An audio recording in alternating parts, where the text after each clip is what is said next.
Você já conhece a MedMac? Nós somos um provedor da região de Tremembé e desde 2009 ligamos os nossos clientes ao futuro. A nossa conexão é ideal para quem joga, navega nas redes sociais, trabalha e estuda. Os nossos planos vão de 80 MB até 1 GB de velocidade, além do nosso serviço de telefonia, com ligações ilimitadas para todo o Brasil. E para conhecer o que há de melhor de internet, ligue para a nossa empresa. O telefone é o 12 3672 2956 ou, se preferir, mande um oi no WhatsApp 12 99601 1340. MedMac, ligando você ao futuro. Sejam todos muito bem-vindos ao seu podcast empresarial. Eu sou Marcelo Arte. Atrás das câmeras temos a Hilary. E hoje um episódio do jeito que eu gosto. Com muita história para contar, muitos registros. Nós também registramos histórias. Então hoje nós iremos registrar uma história de uma pessoa que registra outras histórias. Mas antes de eu fazer a apresentação da nossa entrevistada de hoje, vamos falar sobre a nossa patrocinadora oficial, MedMac Fibra Ótica.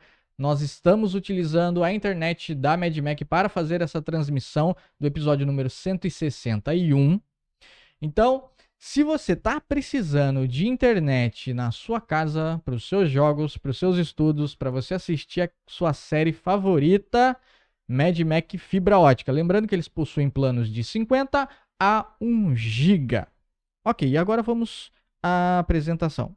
Ah, lembrei de uma coisa, você deve estar perguntando, né? Pô, Marcelo, tá, eu quero essa internet, mas como eu faço? Para você que está no YouTube, aqui na descrição tem um link que você pode copiar, colar no seu navegador, acessar e conversar com eles. Eles irão te atender com o maior prazer. E agora vamos à nossa entrevistada de hoje. Nascida no dia 26 de março de 78, filha da dona Edna, mora aqui na cidade de Taubaté, correto? Correto. Beleza? Se tiver qualquer coisa errada, você me corrija, tá? Casada desde 22 de abril de 2012 com o Jean. 12 anos de casada? E 20 anos juntos. Caramba! Mãe da Sabrina e da Luana. A Sabrina que tá enorme. Ela possui superior em biologia. Iniciou no mundo da fotografia com uma câmera dada pelo marido após o nascimento das filhas. E o que era apenas um hobby, aos poucos foi tomando uma forma mais robusta, até se tornar profissão. Já leu o livro Os Segredos da Mente Milionária. Nós treinamos juntos na Consolo por um bom tempo. Gosta mais do calor do que do frio. 1,59 de altura. Ariana, adora chá, não gosta de café. Adora tudo que envolva a natureza. E ela registra histórias. Ela escreve histórias, né? Escrevendo histórias através da fotografia. Uma salva de palmas, senhoras e senhores. Elisandra Riva. Muito prazer em estar aqui. Cara, que gostoso de te ver, te rever, depois de, acho que uns 8 anos, mais ou menos. Mais ou menos. Né?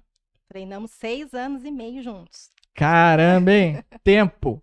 Bastante. Bom, antes da gente chegar nas histórias que você cria, eu quero entender um pouco mais sobre você, porque, detalhe, por mais que nós tivermos treinando juntos durante 6 anos, mas eu sei pouco sobre você.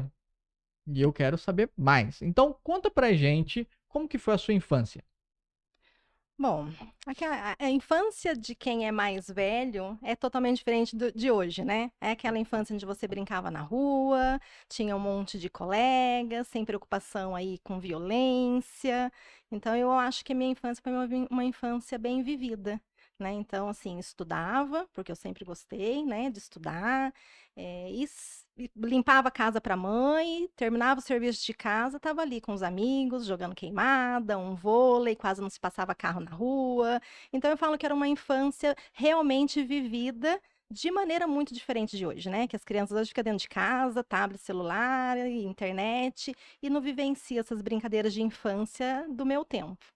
Posso dizer que foi uma infância feliz. Coisa boa, né? Poder brincar, poder ser a criança raiz, né? Como a gente chama. Criança raiz. Exatamente. E a sua adolescência, como foi? Então, a minha adolescência eu fui fazer um curso técnico, então eu estudava manhã e tarde, né? Eu comecei, na época eu namorei ali com 14 anos, comecei a namorar, que é a maior das besteiras que a gente faz na vida, né? Porque te prende num momento tão gostoso do desenvolvimento e de sair, né? De ir para as baladinhas. Então, essa fase minha foi muito tranquila. Não fiz muito dessas coisas porque tinha um namorado para atrapalhar, né? Então, já fala aí para as adolescentes, não namora cedo, não. Viva, curta, que essas coisas te amarram um pouco. Mas foi legal, foi bom, não foi nada de assim, de difícil, não dei trabalho para minha mãe. Eu perdi meu pai muito cedo, então eu tinha 15 anos, o meu irmão tinha 12. Então, assim, tinha que tomar mesmo, peguei um pouco dessa responsabilidade. Minha mãe saía para trabalhar, então eu tinha que cuidar dele, meio que monitorar e vigiar, né, para que não acontecesse nada de ir aí para os caminhos errados. Mas eu acho que no tudo, meu irmão também foi um rapazinho bem responsável. Às vezes que ele fugia, ele estava jogando dominó com os aposentados da fábrica ou jogando bola. Então também não me deu trabalho para vigiá-lo, né? Então hoje minha mãe tem aí 2 filhos bem encaminhados, que vivi muito bem aí a minha adolescência também.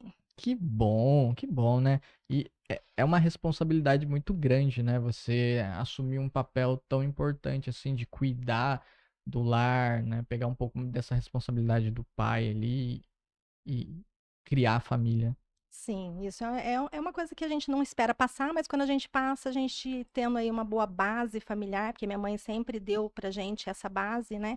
Então eu acho que fica mais fácil da gente conseguir trilhar um caminho pro bem e fazer o bem, né? Então eu acho que deu tudo certo. Foi uma fase boa também. Show.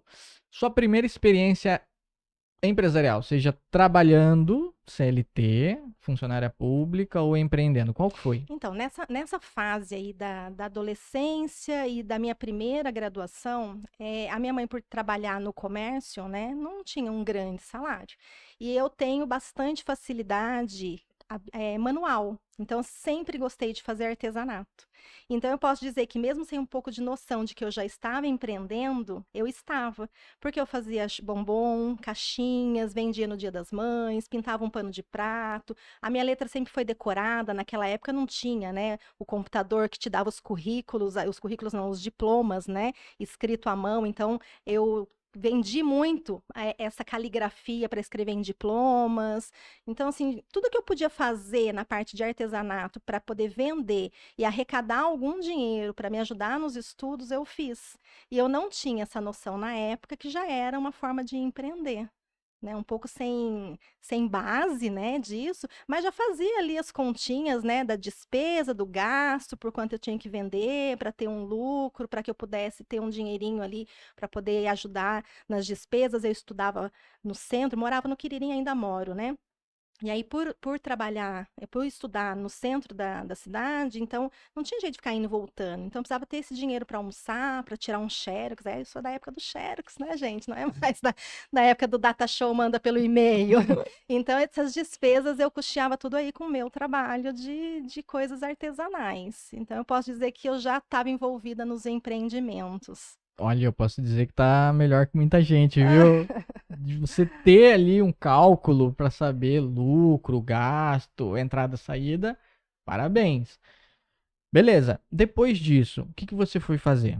Então, aí eu fiz patologia clínica como curso técnico, por isso que eu Uhum. ficava manhã e tarde na escola, né? Então, assim, eu consegui uma bolsa de estudo, na época eu tinha bolsas para estudar e minha mãe pagava os outros 50%. E aí, quando eu terminei, eu já fui trabalhar no Laboratório São Lucas, que foi onde eu fiz o estágio, porque eu fiz patologia clínica. Né? Então, quando eu estava lá no laboratório, era um período que a maioria dos exames citológicos iam tudo para São Paulo, porque não tinha ainda aqui uma equipe que fizesse. Então, aí os donos ali do Laboratório São Lucas, conversando comigo, porque eu já gostava da área de biociências, né, na área de biologia, falaram, então, por que você não faz biologia aqui? E aí depois você presta esse serviço, trabalha aqui com a gente e presta esse serviço para todo mundo. Eu falei, ah, casou, né? Beleza. Eu já gostava da área de biociência, fui fazer biologia. Então, eu fiz biologia bacharelado primeiro, Uhum. mas aí, logo que eu entrei na faculdade, eu precisava também, novamente, de ter uma bolsa para custear aí metade da despesa, né? Então, eu já fui falar com os professores, eu falei, vou tentar fazer um estágio na área de citologia. para poder já ficar mais próximo do que eu pretendia lá na frente. Só que essa área eu consegui fazer uma bolsa de monitoria. Eu fui monitora pelos 4 anos que eu fiquei na faculdade. Eu me formei, fui fazer especialização em gerenciamento de resíduos industriais e urbanos e ainda continuei com a monitoria. Então, eu fiquei 4 anos e meio, quase 5, nessa monitoria. Só que ela não me abriu, assim, muitas portas para desenvolver pesquisa, alguma coisa nesse sentido, porque era mais estar com os alunos, montando aula prática, ajudando a professora nessas aulas. E aí, uma outra professora, conversando comigo da área da botânica, falou assim: Elisane, você gosta de célula? Então, eu estou precisando de alguém para poder fazer um trabalho com grão de pólen, com pólen. Pólen é célula, então tem tudo a ver. Por que que você não desenvolve alguma coisa com a gente? Eu falei, beleza, já fico aqui na parte da tarde, né? Vamos fazer. E aí eu comecei a me envolver com a área da botânica, com a área da semente, com a área da botânica, com a área da anatomia. E aí eu fui desenvolvendo os meus trabalhos de pesquisa já desde o primeiro ano, tudo na área de botânica. E aí eu acabei não indo me especializar na área de histologia, que foi o que eu entrei focada. Que a gente entra focado numa coisa e vai abrindo outras portas, e a gente vai abraçando e a gente vai descobrindo que outras coisas também são interessantes, né? Então aí eu acabei indo desenvolver toda a minha parte de pesquisa, porque eu sempre fui uma aluna que fiz bastante trabalho de pesquisa, ia para os congressos, levava os trabalhos, mas tudo na área da botânica. Então, me distanciei um pouquinho do início.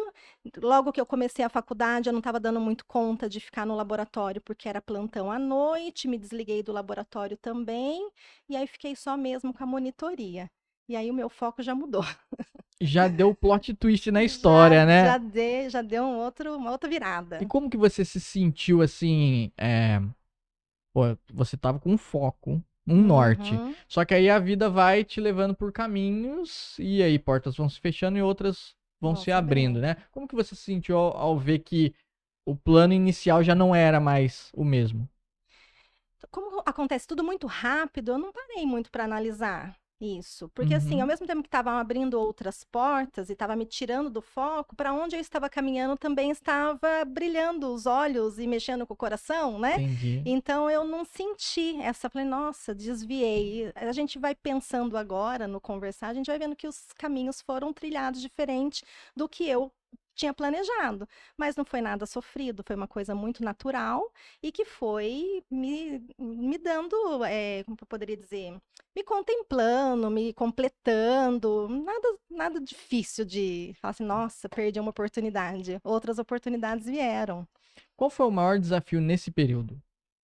Eu acho que de desafio nesse período, assim, acho que para mim o mais difícil mesmo era a parte financeira. Sabe, de você fazer, e tá sempre ali juntando um pouquinho daqui, um pouquinho dali, para custear aquelas despesas que você não tinha, né? A minha mãe trabalhava no comércio, tudo muito apertado, sem meu pai. Eu acho que esse é o maior lema, né? De ter mesmo o dinheiro para fazer aquilo que você almeja. Vou dar um exemplo: a gente fazia os trabalhos, e aí os professores iam, por exemplo, eu fui para João Pessoa de ônibus, com mais uma amiga que não tinha condição de ir com os demais de avião. Então a gente ficava viajando, todo mundo lá curtindo, a gente estribuchada de mal-estar, de ai, que canseira, todo mundo bem zen, apresentando os trabalhos, curtindo, e a gente lesado de tanta estrada. Mas eu fui. Levei, apresentei e tá lá no meu currículo. Entendeu? Assim, essas dificuldades eu acho que são as piores, mas não deixei de fazer por isso. É bom que isso daí vai forjando você, né? Vamos trilhando esse caminho. Sim. Depois que você fez isso, pra onde você foi? Então, logo que eu terminei a faculdade, eu comecei a trabalhar num viveiro de mudas, de essências florestais nativas, e ao mesmo tempo eu comecei a fazer uma especialização em produção e tecnologia de semente foi depois, em eh, gerenciamento de resíduos industriais e urbano. Pela preocupação do meio ambiente, de todos esses resíduos que a gente gera o tempo todo, tinha essa especialização na universidade, Uhum. aí eu fiz essa especialização, mas eu não trabalhei muito nessa área. Acabei fazendo e emendando outras coisas e eu não atuei nessa área. Apesar de ter participado de um projeto bem legal dentro da universidade com isso. Beleza. Depois, Depois disso, eu o viveiro se desligou, ele saiu do Quiririm, que ele é Ok. ali de... Como que é o nome daquela cidade mesmo? Itajubá. Ele tem uma empresa grande em Itajubá, ele acabou o contrato dele, né? O arrendo dele, ele não renovou. E aí ele voltou para Itajubá, até me chamou para ir junto, mas aí eu não quis ir. E aí eu fui trabalhar na Nobrecel, né? Eucaliptus SS. Nós fornecíamos sementes de essências nativas florestais para esse viveiro. E esse viveiro tinha dificuldade em produzir as mudas e em relação à germinação, né? Taxa germinativa muito baixa. Isso chamava muita atenção, porque era a mesma semente que a gente trabalhava para produzir as mudas no viveiro, e eu tinha taxa de germinação bem alta. Então, tinha alguma coisa acontecendo. Então, o Paulo falou para uma das donas, né, do viveiro, que ele estava indo embora, se não queria aproveitar para poder me levar para lá para sanar essa dificuldade. E aí eu fui. Aí eu fiquei lá 1 ano e 4 meses. Só que nesse meio tempo eu já tinha feito o concurso para o cargo que eu executo hoje na universidade. Então, eu entrei sabendo que eu ia sair logo, mas eu não cheguei a comentar com ela nesse momento, porque eu não sabia quando ia chamar, né? Concurso público pode chamar, pode não chamar, É, né? Então, eu fui para lá e a gente junto, nós conseguimos corrigir alguns problemas que aconteciam lá e aumentar a taxa de germinação, porque ele continuou ofertando essas sementes para elas, né? Aí de lá, então, do viveiro fui para Eucaliptus SS e de lá eu vim para a universidade, que é onde eu tô até hoje. beleza. Chegamos na universidade, Sim. certo? Vamos lá. Você como docente, professora, qual é o maior desafio? Então, lá na universidade eu não sou contratada como professora. Eu sou técnica de laboratório, Ah, tá, entendeu? perdão. Então, assim, eu gosto de estar ali porque eu gosto de atuar nessas 3 vertentes que o laboratório que eu tomo conta atua, que é a pesquisa, o ensino e a extensão. Então, é um laboratório que presta serviço para a comunidade, é um Uhum. laboratório que o tempo todo está fazendo pesquisa, né, que é uma coisa que gosta, que mexe comigo, e a parte do ensino, que é uma coisa que eu gosto também, de passar esse conhecimento, de estar ali com o aluno, de estar trocando as informações, porque eu aprendo com eles, eles aprendem comigo. Então, assim, isso é o que eu faço até hoje. Estou há 20 anos lá. Tá bom. E agora, vamos pro cerne da coisa, Hum. certo? Fotografia, a arte de registrar, de escrever histórias. Conta pra gente como começou isso. Então, assim, eu sempre gostei de fotografia, né? Isso é um pouco herdado aí do meu pai. Meu pai também gostava de fotografia. Naquela época do filme, né, da máquina Uhum. fotográfica de filme, não era digital. Então, assim, meu pai tinha uma câmera, né, uma máquina fotográfica dessas mais antigas, e que ele tinha um ciúme daquilo, né? Então, assim, não podia pôr a mão, não podia mexer, até que um dia ele me presenteou com uma igualzinha dele. Então, agora você tem a sua, né? Só que não é como hoje, né? Que você pode tirar um monte de fotos. Então, assim, a gente teve a dificuldade de ter a minha primeira câmera. Depois passei pela dificuldade de comprar o filme, porque era caro, e mais dificuldade ainda de você pegar aquele filme e levar para revelar, porque todas essas etapas eram muito caras. Mas tudo bem, aí a gente comprava um filme, punha na câmera e em cada ocasião especial você tirava 2 fotinhos, guarda o restante para tirar num outro momento, e aí passava o ano às vezes com 2 filmes, 3 filmes, e sabe lá quando a gente ia revelar e de repente revela, tá queimado, o dedão tá na frente, ficou vermelho. Mas aí veio desse momento, né? Então, assim, já tem essa ligação. E ao passar do tempo, né, quando eu perdi o meu pai, eu percebi que, apesar de ter, né, de gostar de fotografia, a gente não tem muitos registros. Eu não tenho muitas fotos da minha infância, né? Não tenho muitas fotos do meu pai. Então, assim, tinha esse lado, né, de gostar, e eu nunca levei isso para um lado profissional. Nunca pensei, né, nesse lado profissional. E eu acho que, conversando com o Jean, que é meu esposo, eu sempre demonstrei para ele esse gostar e esse amor pela fotografia. E um dia eu falei, nossa, queria muito ter uma câmera dessa. Sabe quando você vai em algum lugar que a pessoa tá tirando uma foto? Fala, nossa, o meu sonho é ter uma câmera dessa. Então, eu cheguei a comentar, eu acho que ele registrou isso. Aí eu tive a Sabrina. Quando eu tive a Sabrina, eu já tinha a câmera digital. Aquela digital pequenininha que foi logo que saiu da analógica, veio para Uhum. digital, eu tirava muitas fotos. Algumas boas, outras horríveis, porque você não tem técnica, né? Mas eu tinha registro. Então, assim, ela tem bastante registro. E aí, quando a Luana, que é a minha filha caçula, nasceu, no aniversário de 1 ano dela, a gente fez a festinha num bifezinho assim, e o fotógrafo que foi fotografar é um fotógrafo amigo da família, né? Então, na hora que terminou, tava mais pro finzinho da festa, ele sentou com meu esposo para ele poder comer, e ele botou a câmera dele em cima da mesa, assim, e eu sentei junto e olhinho brilhando para aquele brinquedo maravilhoso ali, né?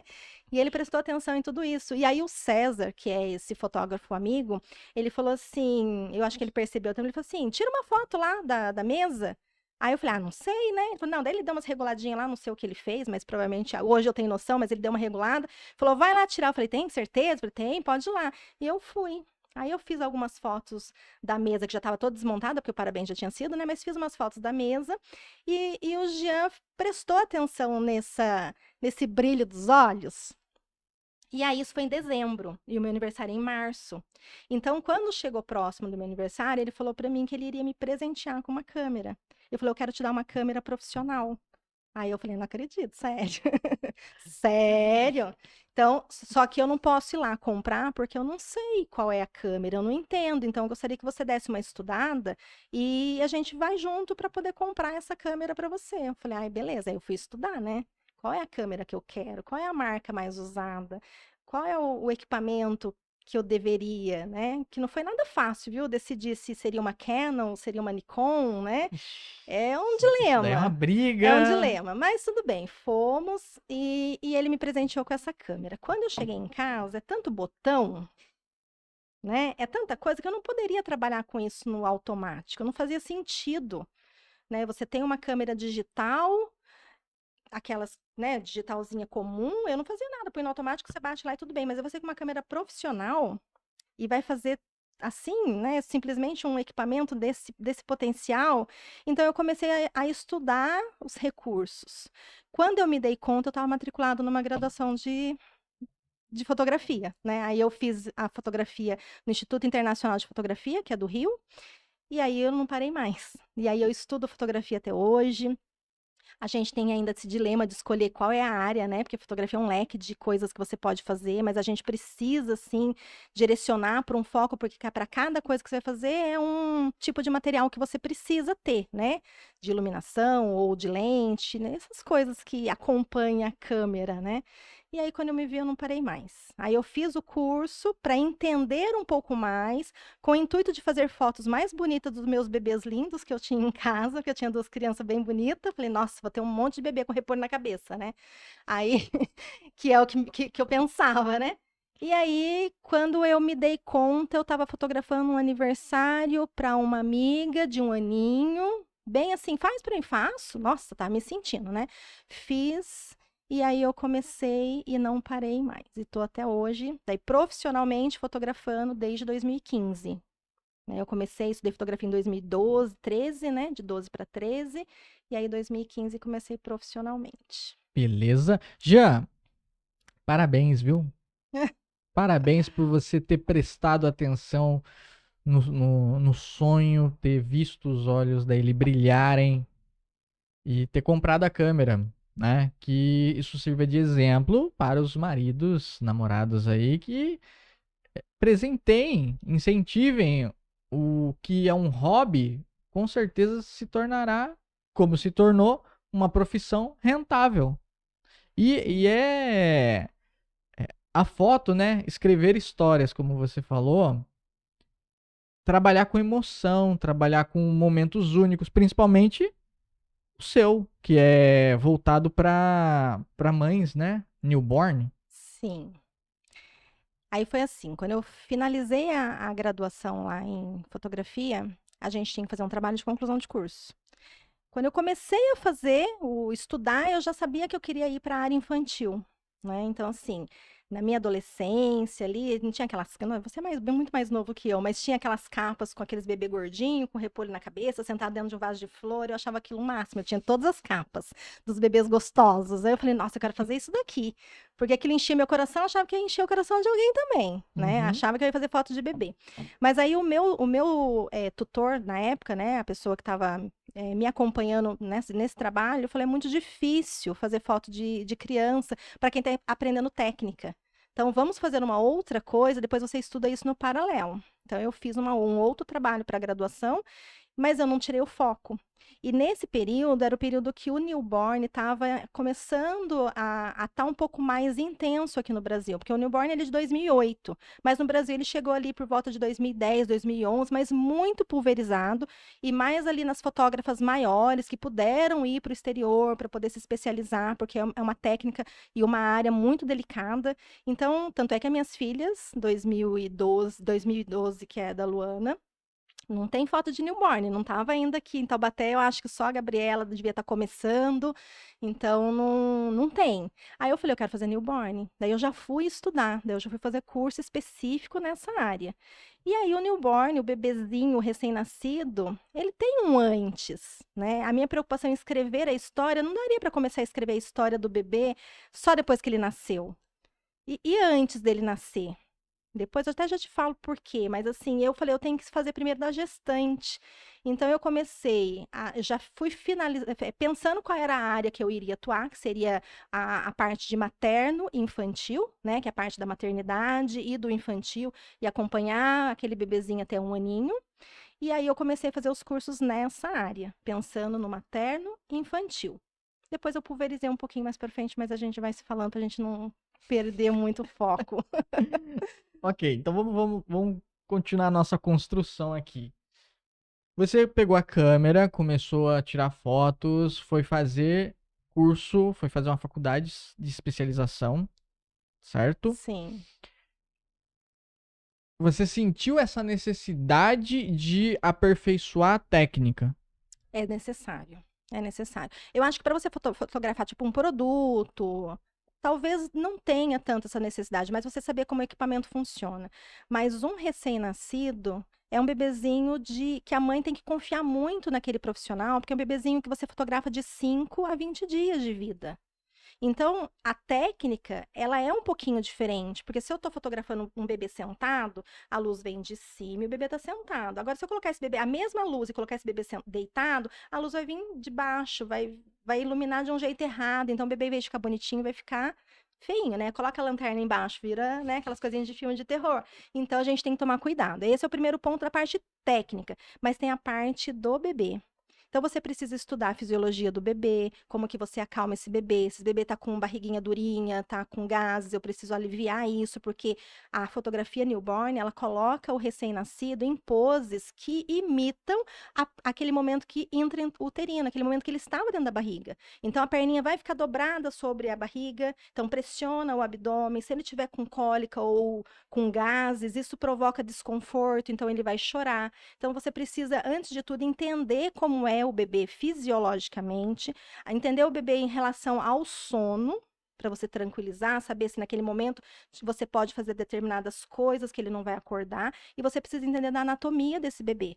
Porque é um bebezinho que você tem que tomar cuidado, a cabeça é mais pesada que o corpinho, tem que posicionar direito a mãozinha, não posso deixar o pescocinho solto, porque ele pode chacoalhar e até ter um problema na cervical. Então, assim, a gente tem que tomar muito cuidado. Então, é uma coisa muito delicada. E hoje a gente tem um leque de pessoas trabalhando nessa área, então já fica aí para as mamães. Eu acho que todo profissional que trabalha nessa área, ele precisa ter essa especialização em fotografia de recém-nascido, para que ele entenda as técnicas, não só da fotografia, mas todo o cuidado que ele precisa ter com esse bebê. Vou dar um exemplo. O bebezinho, se você fizer isso aqui, passa o ar com facilidade. Não. Então imagina você colocar um bebezinho no cestinho e ele ficar com o queixinho para cá. Nossa, vai ficar roxo. Ele pode não respirar. Então você tem que o quê? Virar para que a traqueia não seja. Agora abaixa. Se você baixar viradinho, não tranca a sua traqueia. Não tranca a sua respiração. É uma coisinha simples, mas que as pessoas têm que ter noção. E tem muitas pessoas que começam a fotografar, que acham muito bonita a fotografia de recém-nascido, mas que não tem noção do perigo que ela pode estar colocando em risco esse bebê. E a segurança desse bebê vem em primeiro lugar. Então, procure saber se a pessoa que vai fazer foto do seu recém-nascido tem esse conhecimento. Isso é muito importante. E a gente tem bastante profissionais de excelente formação aqui na nossa região. É interessante. E realmente, você Você tá pegando o bem mais precioso de alguém, Exato, olha né? só que responsabilidade. Manusear um ser tão pequeno e tão importante para outras vidas, né? E você colocar ele em determinadas posições.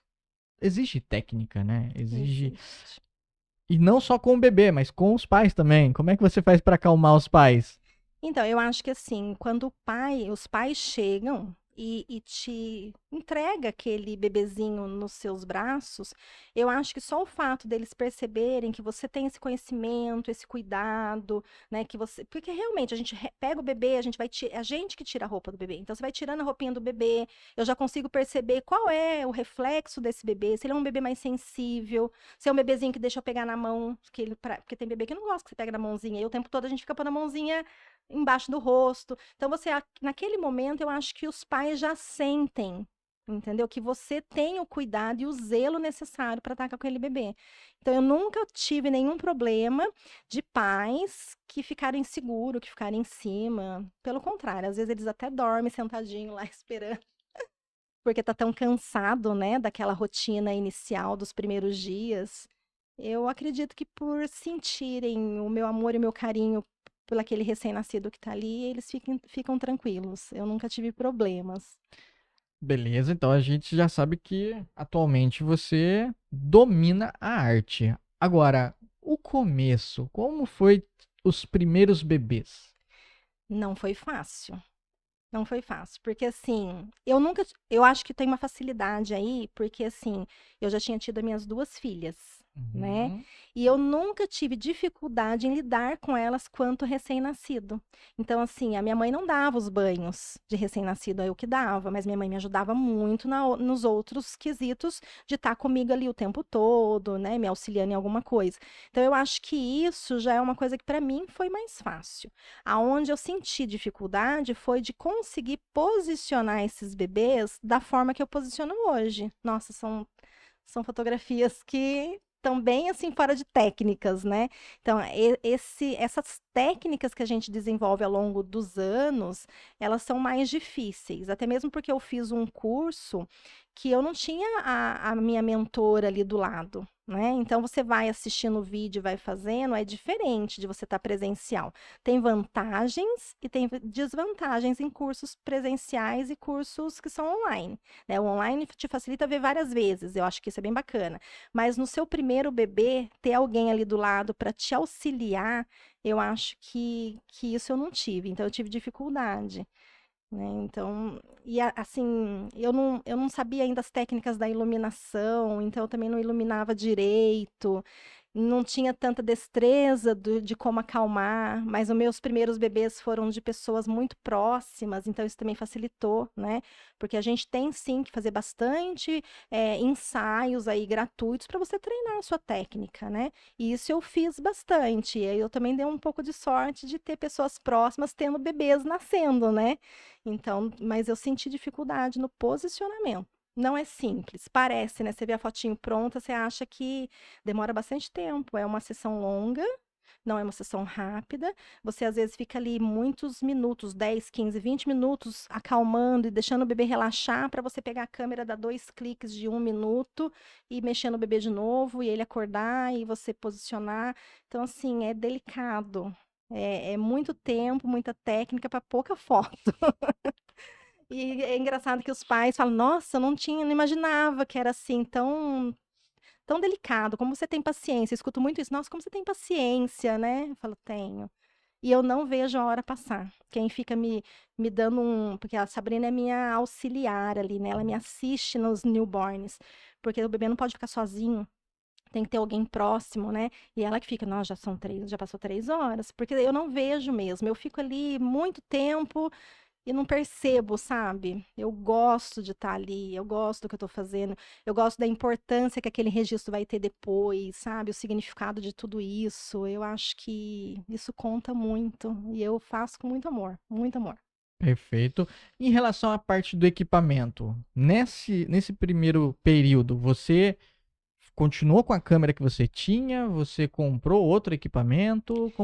Como estava o seu Então, setup? Eu usei a câmera que o Jean me presenteou por muito tempo. Eu só comprei outra, eu tô na minha segunda câmera. Eu só comprei outra quando o sensor da minha primeira câmera já não estava mais bom. As minhas fotos estavam saindo com iluminação o suficiente, elas estavam saindo muito granuladas. E aí, então, tem aquele problema da vida útil, né? Porque cada clique, você está queimando o seu sensor, você está comprometendo, né, o seu sensor. E a lente é uma coisa que você compra, não fungando, cuidando bem, você tem ela para a vida toda. Mas a câmera não. A câmera, de tempo em tempo, dependendo de quantos cliques você dá aí ao longo do ano, você, de repente, tem que trocar a cada 4 anos ou 5 anos. Quem fotografa casamento troca a câmera com muita frequência. A gente que fotografa uma coisa, um volume menor por sessão, demora um pouco mais. E eu só troquei quando a minha câmera começou a ficar mesmo ruim de qualidade. E aí eu troquei pela minha segunda câmera, que é a que eu uso até hoje, mas eu continuei nas Nikons. Eu gostei da Nikon e eu tô com a Nikon até hoje. Ok, então você é do time Nikon. Eu sou da Nikon. Então, né? Ai, foi tão Ela é rival da gente. difícil. Ela é nossa rival, aí, ó. Olha, a maioria dos fotógrafos usa Canon, né? A maioria. E eu fui pesquisar quando ele falou, procura aí o que você vai querer. Eu fui com 2 modelos, um da Canon e um da Nikon, que eram praticamente similares. Porque uma pessoa me disse assim, olha, é qualidade nas duas. Só que uma tem sai uma fotografia pronta, um pouco mais contrastada, a Nikon sai um pouquinho mais lavada. Mas como você vai ter que jogar tudo dentro de um processador aí, um programa para tratar, você puxa depois aí na exposição, você vai fazendo a sua edição. Falei, tá bom, mas você pegar na mão é diferente. Então você pega na mão a Nikon, você pega na mão a Canon e você vê qual que encaixa melhor na sua mão, qual que você tem mais destreza com os dedos, sente qual que vai ficar mais confortável para você. Eu fui com esse pensamento, eu cheguei lá, pedi as duas. E eu fiz exatamente isso. Eu peguei a Canon e vi como seria, né? Pus ali no olho, o encaixe dela na mão, o peso, e fiz a mesma coisa na Nikon. E eu achei que a Nikon para os meus dedos, para minha mão, ficou mais confortável. E aí eu então resolvi que seria essa, que iria me acompanhar aí pelo caminho todo. E é esse equipamento que eu uso até hoje. Perfeito, ótima dica aí para quem vai comprar o seu primeiro equipamento ou trocar de equipamento e não sabe o que fazer, já tem um norte aí, né? O cenário em si, as pessoas, elas vêm até você, e no começo, tô falando isso no começo, tá? Ou você ia até elas e montava o cenário num local para tirar essas fotos? Então, no começo eu não tinha estúdio. Eu trabalhei 4 anos fazendo na casa do cliente. Então, newborn, eu levava tudo dentro do carro. Pensa em tudo, em tudo. A ponto de um dia ir tirando as coisas do carro, que eu fui fazer um ensaio em Itajubá. Aí fui tirando as coisas do carro, tirando as coisas do carro, tirando as coisas do carro, e o marido esperando pra gente sair. Ele falou, mas tudo isso? Eu falei, tudo isso. Aí ele providenciou uma Fiorino. Vou comprar um carro pra você carregar essas traias todas, porque eu tinha um Fiesta, é pequeno, né? E eu punha tudo lá, luz, equipamento, cestinho, manta, puff, aquelas almofadonas para colocar o bebê, tudo dentro do carro, e tirava tudo, e quando tinha que subir escada, com tudo aquilo. Mas tudo bem, eu ia no maior trabalho. E fiquei assim por 4 anos. Eu tinha um espaço que eu poderia já ter feito o meu estúdio ali, mas eu tinha, porque assim, eu moro no Quiririm, então do lado é a oficina do meu marido, e aonde eu morava antes, no fundo, tinha um espaço que eu poderia montar o meu estúdio, mas eu tinha dificuldade de aceitar que os meus clientes entrassem pela oficina. Apesar de ser uma oficina muito limpa, muito organizada, tinha que passar, né? Eu falei assim, onde é o estúdio? É na oficina. Eu não tinha, sabe, eu não aceitava isso, assim. Aí um dia eu levei até o estúdio uma das minhas mentoras, que é a Camille Halp, do Newborn, né? Ela foi lá e falou, e por que você não tá fotografando aqui? Eu falei, porque tem que entrar ali pela oficina. Eu falei, mas por aqui, por essa lateral? Coberto? É só tirar o carro daqui da frente? Não, você vai fazer o próximo ensaio seu aqui. Olha como eu tenho sorte, né? Nisso tinha uma amiga grávida, né? E que trabalhava comigo. Eu falei, eu vou te dar de presente o newborn da Heloísa. Aí ela falou, mas tudo bem, ficou feliz da vida. Eu falei, só que tem um porém. Você vai vir de Cachoeira Paulista e vai fazer a sessão no meu estúdio lá e vai me dizer se ficou tudo bem, se estava tudo confortável e vai me dar esse feedback. Ah, pra quê, né? Eu comecei a fotografar lá. E aí eu montei o estúdio lá e aí não fui mais na casa do cliente. Fiquei. E dali eu tô no estúdio atual, aí eu não saí mais. Mas continuei fazendo gestante externo. Eu não tinha levado gestante para o estúdio ainda. Eu tive um pouco de resistência em levar a gestante para o estúdio, porque assim, eu sou bióloga, né? Amante da natureza. Gestante no meio ambiente, na natureza, na árvore, com esses cenários lindos, assim, tinha tudo a ver comigo. Mas nem sempre tinha tudo a ver com elas, né? Porque eu não tô fazendo. Não é de mim, eu tô escrevendo a história delas. Mas demorou um pouquinho para cair a ficha. Aí uma cliente, amiga, que eu acho até que você conhece, porque malhava com a gente lá. A Ângela foi ter o Gustavo. E aí ela me procurou e ela queria fazer no estúdio. Eu falei, mas eu só faço externo. Eu até fotografei ela, gestante, na casa dela, no quartinho do bebê, sabe, usando a janela, fiz uma sessão para ela, mas mesmo assim ela foi fazer a sessão em estúdio como ela sonhou. Aí eu falei, gente, mas eu tô errada. Eu não tô escrevendo a minha história, eu tô escrevendo a história delas. Então, eu preciso ter essas duas opções. Eu preciso fazer aquilo que eu gosto, que é o externo, mas se a gestante, a cliente quer uma coisa interna, com essas coisas mais de vestido, diferente do que um look mais casual, que é o do externo, que a gente nem tem como ficar trocando de roupa, né? Eu falei, por que não? Eu tenho que conseguir atender o que ela deseja. Então, foi aonde eu comecei a trazer a gestante para o estúdio também. E fazia externo e fazia estúdio, e deu super certo. É tudo entendimento do momento, né? Eu comecei a prestar atenção que não era de mim, era delas, né? E aí tudo foi mudando. É crescimento, né? É desenvolvimento, as coisas vão acontecendo. É muito interessante porque uma quebra de crença limitante que aconteceu com você, Exatamente. né? A sua mentora chegar próximo a você, e isso é importante, a importância de ter bons mentores. Porque, por muitas das vezes, as pessoas, nós, precisamos de alguém que nós olhamos e falamos, pô, essa pessoa, eu respeito essa pessoa, ela é uma autoridade que eu respeito. E ela chega e fala, faz aqui, tá bom seu serviço, Exatamente. acredita em você, não é porque é o local em si. Você acredita que eu também tive isso? Sério? Seríssimo. Ah, Porque pensa só, você entrando por ali, você diria que tem um estúdio aqui? de maneira nenhuma. Não Eu até tive passa. dúvidas. Será que Exatamente, é né? Será que eu aqui? tô no lugar certo? E Exato. exatamente, tem muita gente que tem essa dúvida, principalmente à noite, quando as pessoas vêm. E eu ficava Verdade. pensando assim, será que eu quem virá aqui? No Uhum. meio do interior de Tremembé, no meio do mato, numa chácara. Quem sou eu? Eu não tive essa sorte de ter um mentor. Eu tive que ir na cara e a coragem. Uhum. Mas eu tive pessoas, assim como você, que acreditaram Que dá certo. que dá certo.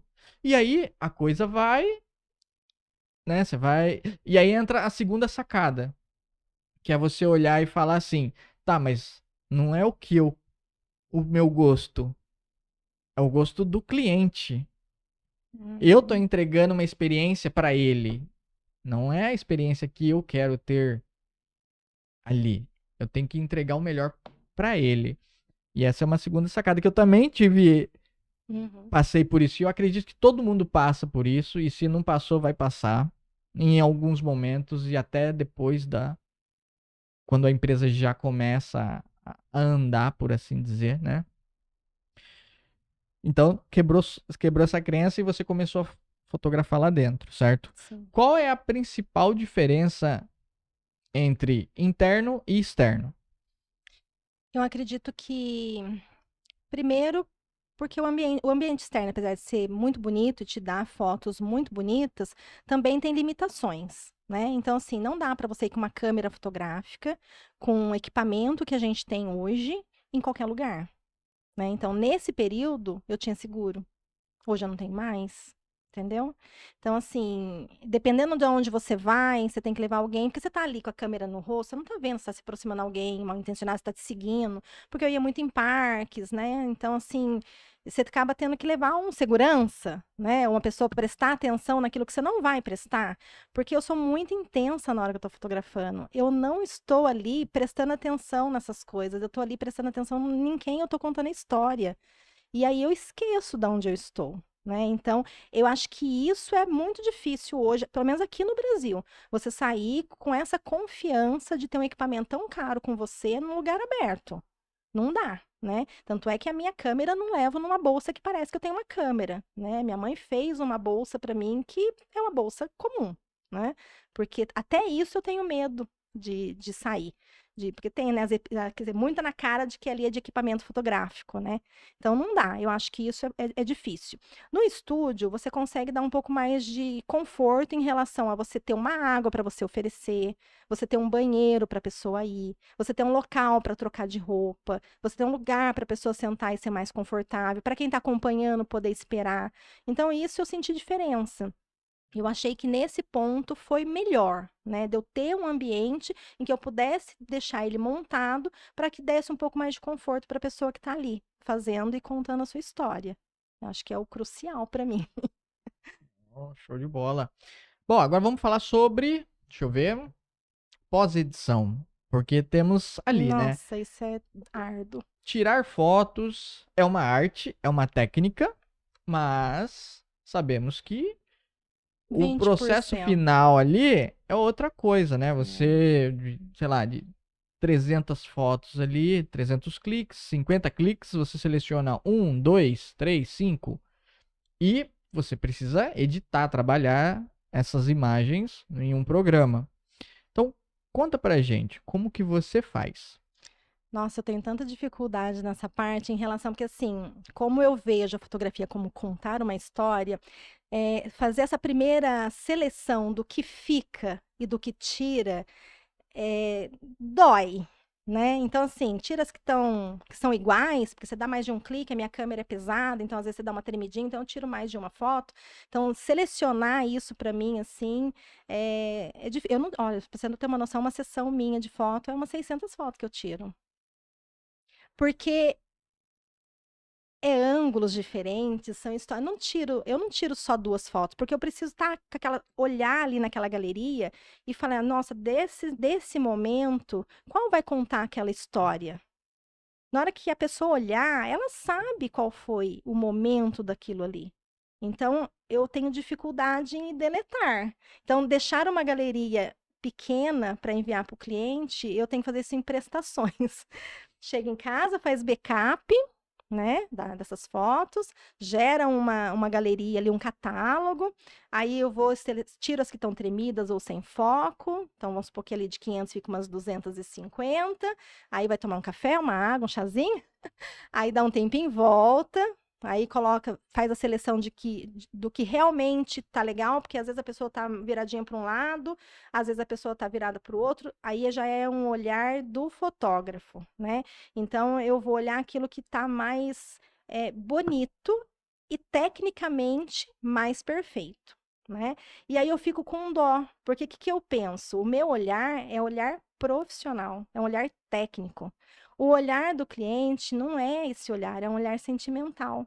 Então, de repente, a pessoa está assim nesse perfil e ela se ama nesse perfil. Aí eu vou escolher justo essa que a luz está mais bonita. Só que a luz mais bonita talvez não chame tanta atenção e a pessoa goste tanto como a do perfil que ela se acha mais bonita. E aí você faz o quê? Você acaba deixando. Bom, deixa a técnica que tá mais bonita. Se ela gostar dessa, tá bonita também, mas não é a que tá perfeita.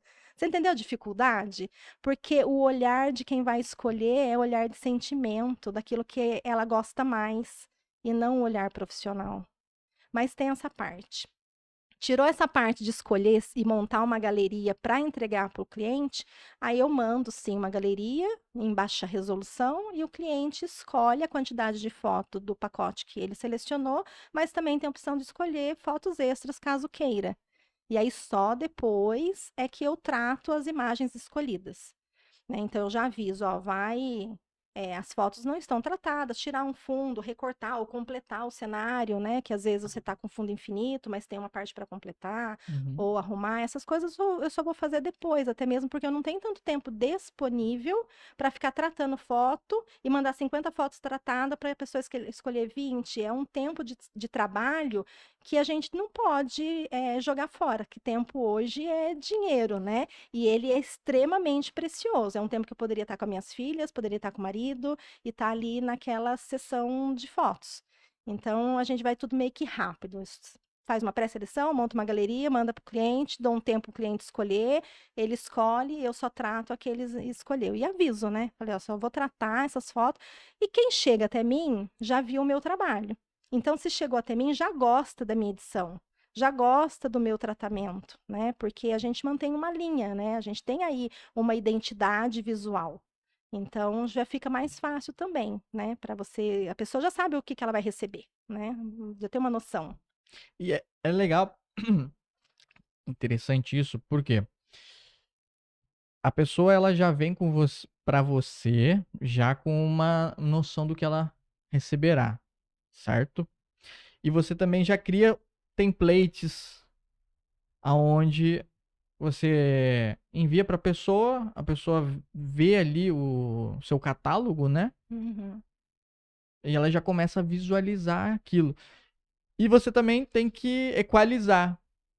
Se você para muito tempo para ficar editando uma foto, duas, três fotos ali, é tempo que você tá perdendo. Então você tem que ser ágil ali, você tem que conhecer bem a ferramenta que você vai estar trabalhando, né? Você edita com qual? Photoshop? Eu Premiere? uso Lightroom e Lightroom? Photoshop, os dois. Photoshop, né? Uhum. Perfeito. Se é uma edição que precisa de um tratamento de pele, tirar uma espinha, uma manchinha, dar uma equalizada na pele, não tem como evitar. Eu preciso mandar essa foto para o Photoshop porque é onde tem um tratamento de pele melhor. E newborn é 100%, não tem jeito. Newborn tem muita brotoeja, tem muita diferença de tonalidade de vermelho com amarelo na pele. Então, todas as fotos de newborn passam pelo Photoshop uma por uma, né? Então, Uhum. assim, é demorado. É demorado a sessão e é demorado a edição.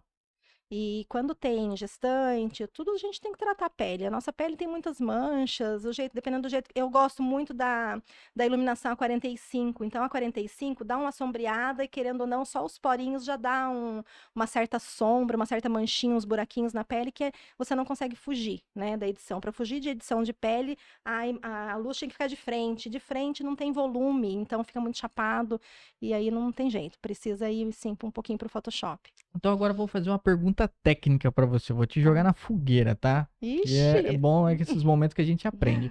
Olhando os softboxes posicionados aqui, qual é a sua opinião?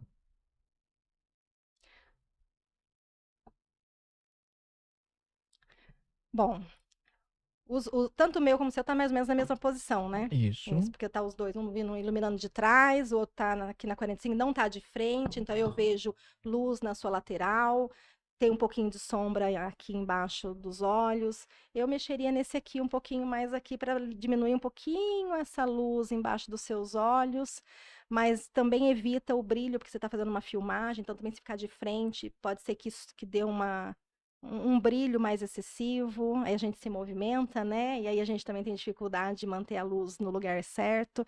Eu acho que tá bom, tá bom. Eu só colocaria um pouquinho mais aqui, para vir um pouquinho desse lado. Mas aí fica bonito o brilho nos olhos. Beleza, Tá então vamos perfeito. lá, ó. Tá bom. Agora vou colocar de uma outra forma, hein? Ah, Ruim, não, tá bom. medíocre,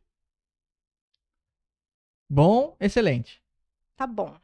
Tá bom? Tá bom. Agora eu vou te fazer uma pergunta. Vamos lá. A iluminação sua tá para filmagem. Eu não entendo nada de filmagem. Entendeu?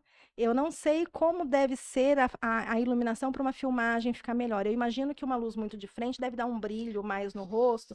Eu acho que isso na filmagem não deve ficar bom. É por isso que você tem esse posicionamento, uma luz um pouquinho mais atrás, e essa na 45, mais indo mais daqui para trás no seu rosto. É exatamente. Essa daqui, por exemplo, a parte de trás aqui, por causa da decoração que colocaram agora, né? Mas tá bonita, eu gostei da foto. Pra não ficar estourado o branco ali, aí tem que virar um pouco pra pra cá, né? Aí Uhum. fica um pouco mais escuro nos cantos, na parte dos cantos, né? Uhum. Mas como o foco é A aqui, pessoa. então... E, galera, se vocês sentirem que a iluminação tá boa, tá medíocre, tá ruim, deixa aí nos comentários, tá? Porque eu gosto de melhorar sempre, né? Então, para fotografia eu mexeria na luz, mas para filmagem eu fico imaginando que um pouquinho mais de frente não ia ficar bom, porque vai dar um pouco de brilho aqui no rosto. Vamos fazer testes depois. Beleza, então temos você editando ali, certo? Quantas, quantos, quantas sessões? Vou colocar dessa forma. Quantas sessões você consegue fazer por dia, por semana, por mês? Como é que funciona? Então, Marcelo, eu trabalho até 5 horas da tarde, né?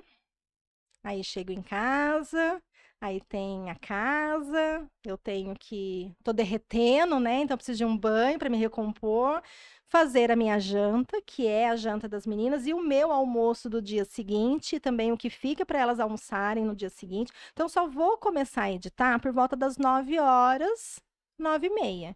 E aí, o que eu consigo, porque eu acordo 5h30 todos os dias, então o que o meu corpo permite até umas 11h30, porque daí eu começo a ficar mais com os olhos mais cansados. Então, eu acabo editando 2h30 por dia, né? Então, assim, vai um pouquinho mais da quantidade de trabalho que eu tenho para editar.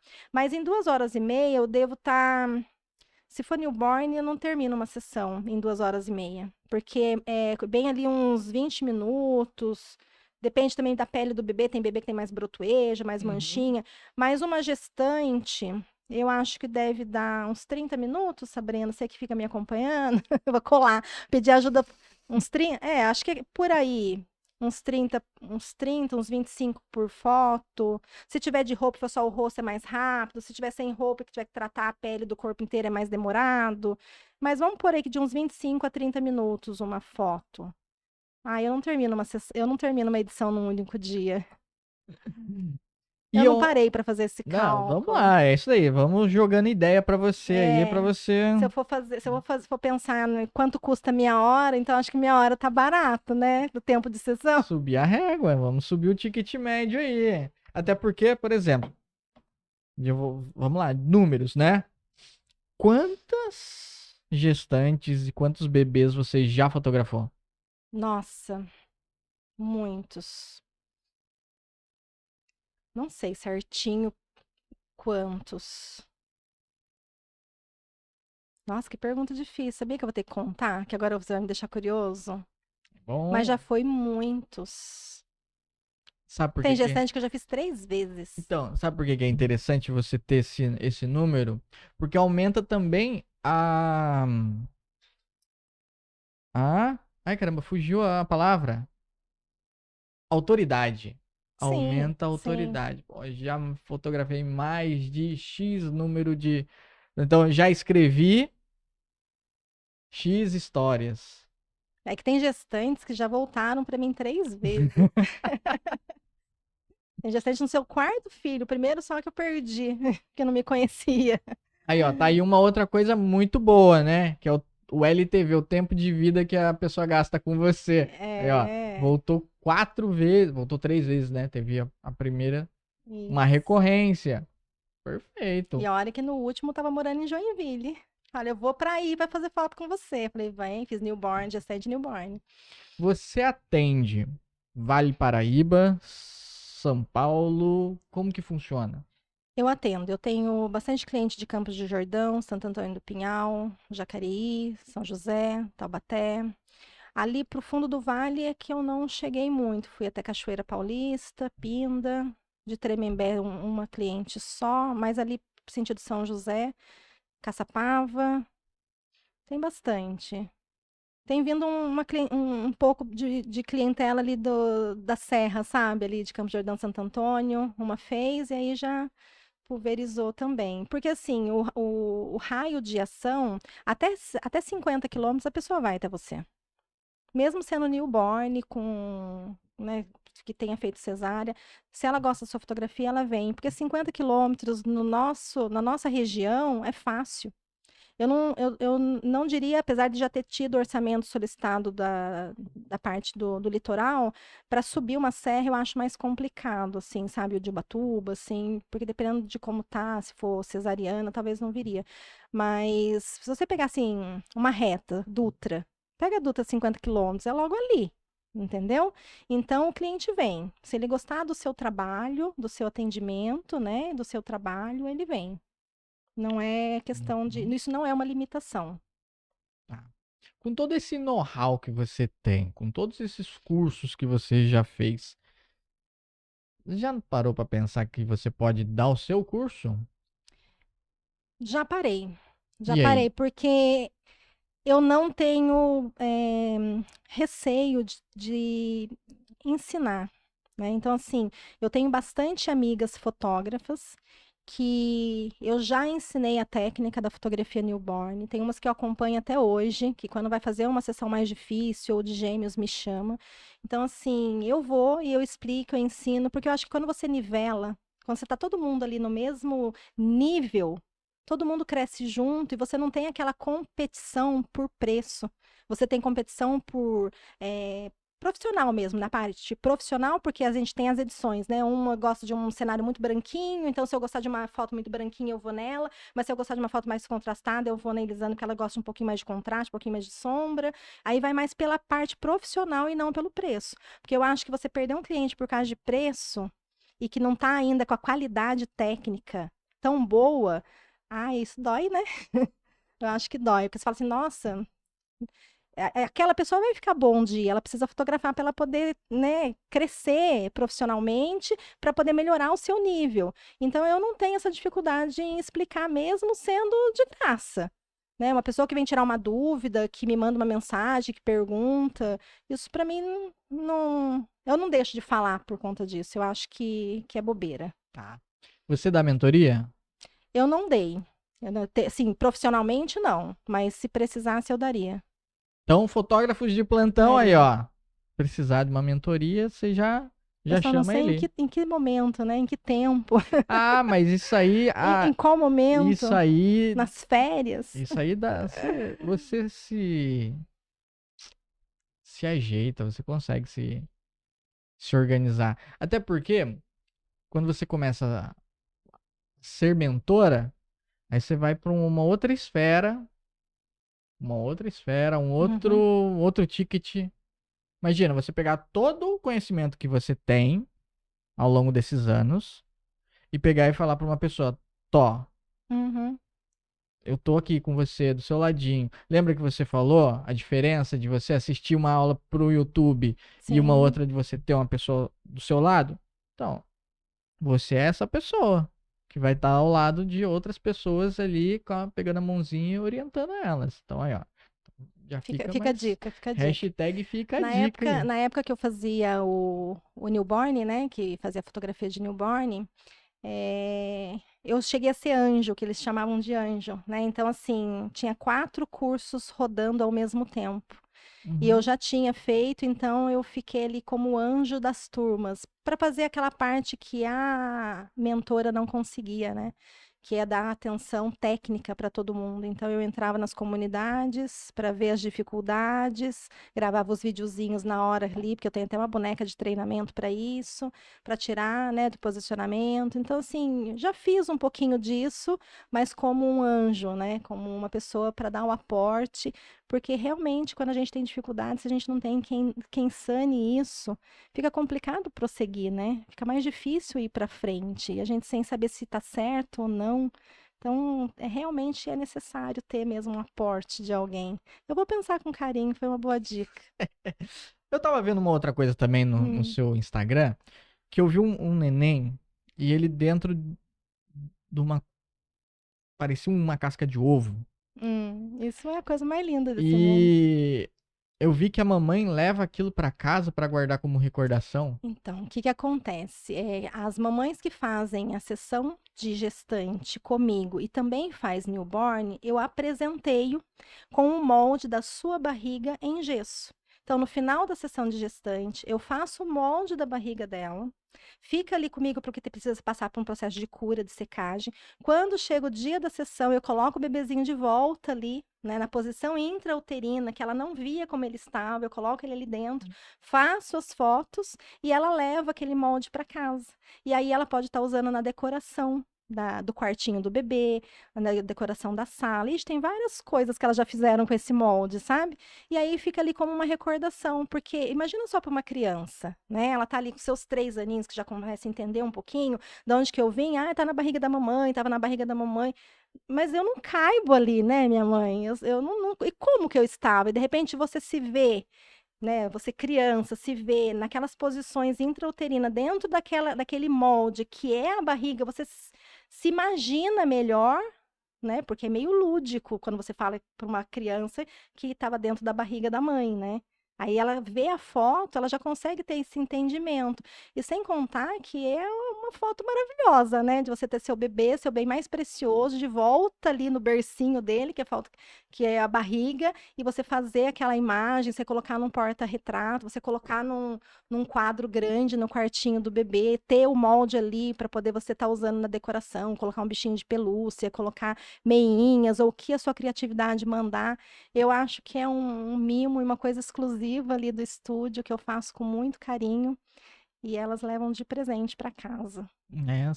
Você pensando mais uma vez na experiência do cliente, Sim, com né? certeza, sempre. E agrega valor ao que você já faz. Não somente fica na foto em si, mas a pessoa já tem mais coisas físicas.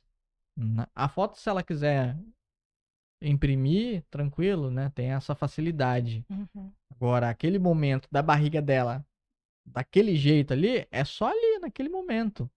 É Exatamente. único. E quando tem irmãozinho, que a mãe leva o irmãozinho para fazer a sessão, então eu coloco ele para ajudar, né? Então ele passa a mãozinha para alisar o gesso, aí a Sabrina faz o vídeo, aí tem todo esse carinho para ele contar pro irmãozinho, pra irmãzinha que vai nascer, olha, você estava na barriga da mamãe, eu fiz sabe assim, tem história por trás, que é mais uma forma de ter elo, de ter ligação, de ter sentimento.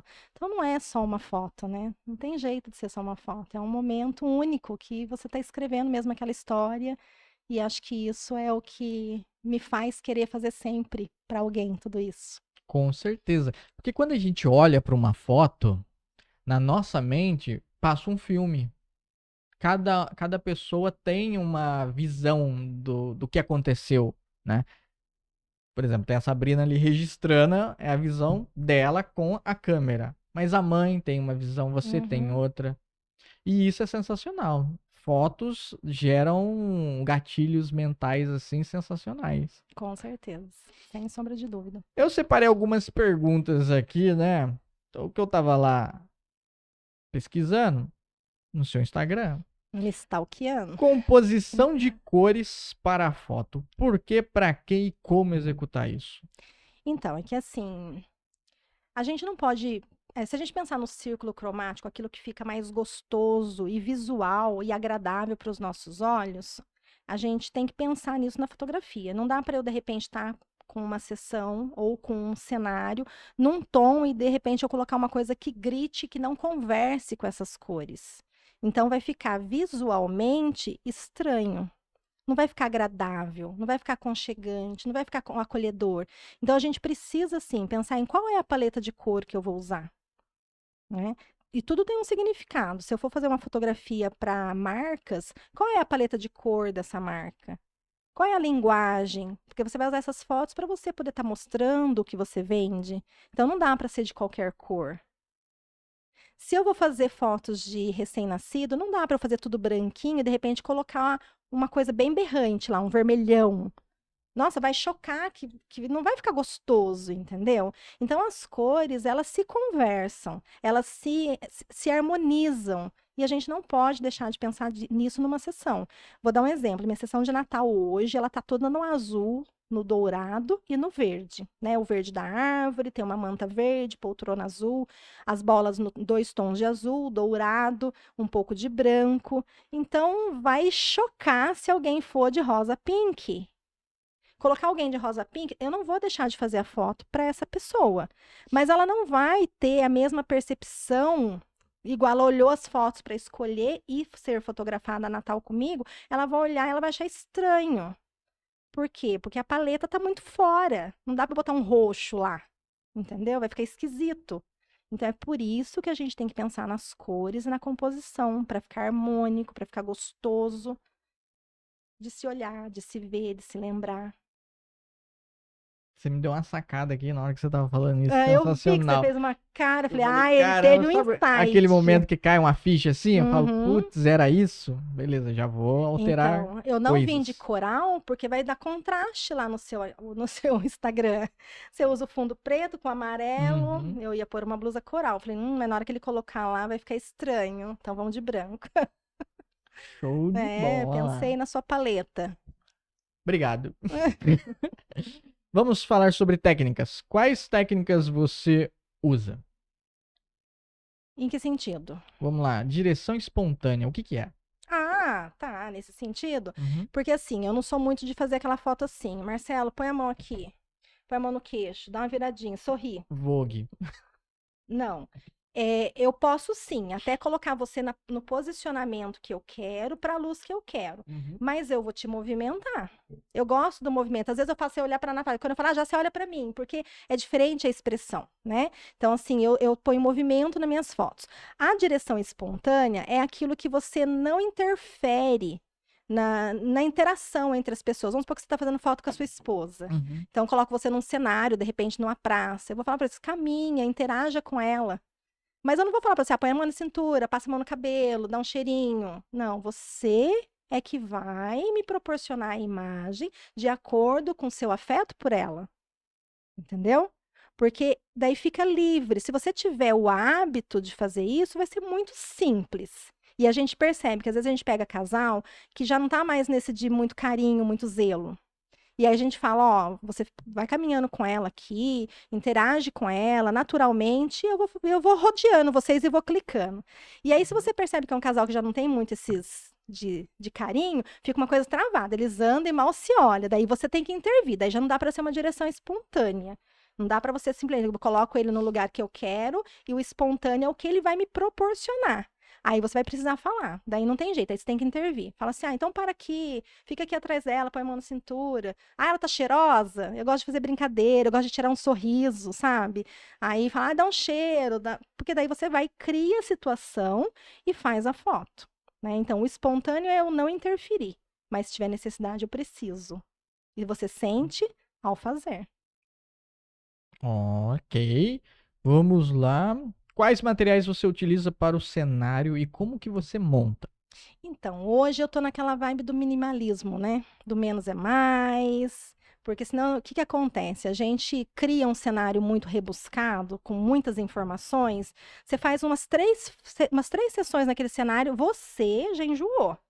Para a pessoa, é a primeira vez, mas você não quer mais fazer naquela cor, naquele fundo. Então, eu não tenho usado muito desses artifícios de um cenário muito cheio, elaborado. Eu tenho usado um fundo infinito, às vezes a própria parede do estúdio, como o estúdio é uma casa, então eu tenho elementos muito naturais, que parece que ela está num ambiente que não é um estúdio. Então, depende muito do tipo de foto que a gente vai estar fazendo. Então, assim, tirando o newborn, não. O newborn é muito específico, mas aí eu já falo dele. Mas para as outras sessões, de gestante, do feminino, aí a gente tenta usar o ambiente o mais clean possível. E aí eu uso alguns elementos, um banco, às vezes uma cadeira, às vezes a própria coluna ali do estúdio, a parede de pedra que tem lá. Então, uso poucos elementos, aonde eu dou uma importância muito maior para quem está sendo fotografado, para gestante, ou para o feminino ali, ou para a marca, para poder a gente ter a essência daquela pessoa e o cenário ser só alguma coisa que complementa, mas muito leve, porque ela consegue usar isso depois em qualquer lugar, não fica cansativo. Ao passar os anos, não vai ser uma coisa, nossa, que coisa brega, né? Nossa, que não usa mais. Não, tem que ser uma coisa que passe 10, 15 anos e esteja tudo dentro da temporidade, né? Então, agora, para newborn, não. Newborn, a gente tem o puff, que é onde a gente coloca o cestinho para colocar o bebê como se fosse uma almofadona, e eu uso o tecido meio que eu tenho que pensar assim, se a mãe for fazer um álbum dessas fotos, o álbum tem que ser uma coisa que tenha uma leitura leve. Eu não posso mudar muito o cenário, que fica uma coisa rebuscada, daí para a leitura visual não fica bom. Então eu meio que pego uma paleta de cor, um avelã, um branquinho, um verdinho, um cinza, um rosinha. Eu pego uma paleta de cor e tento manter nela. Tanto quando vai colocar no puff ou quando vai colocar dentro dos cestinhos que a gente coloca os paninhos, a touquinha, a roupinha, tudo meio que conversando. Mas também não coloco muitos elementos na sessão. É o bebê e o cestinho, o bebê e o puff, e aí na hora da mãe, uma parede branca. Entendi. Faz sentido. Bom, equipamento a gente já falou. O que não deu certo e como você contornou a situação? Numa sessão, nossa, eu acho que eu não tive uma experiência assim de isso não deu certo.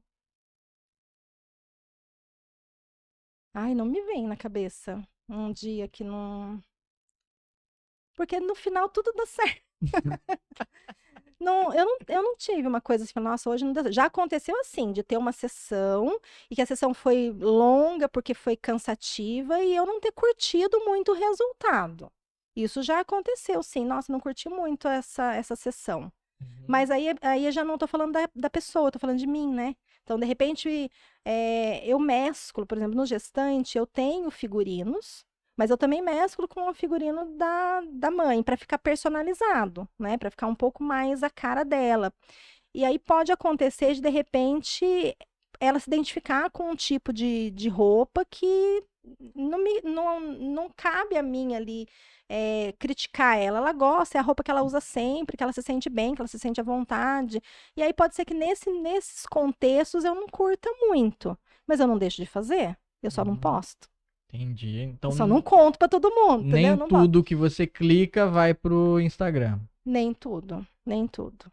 Vai para o Instagram aquilo que fala da minha essência, o que eu gosto e o que eu quero que as pessoas vejam, né? Nem tudo que a gente fotografa me descreve o meu trabalho do jeito que eu gostaria que todos fossem, porque daí cai nessa questão, não é meu, é dela ou Uhum. seu, entendeu?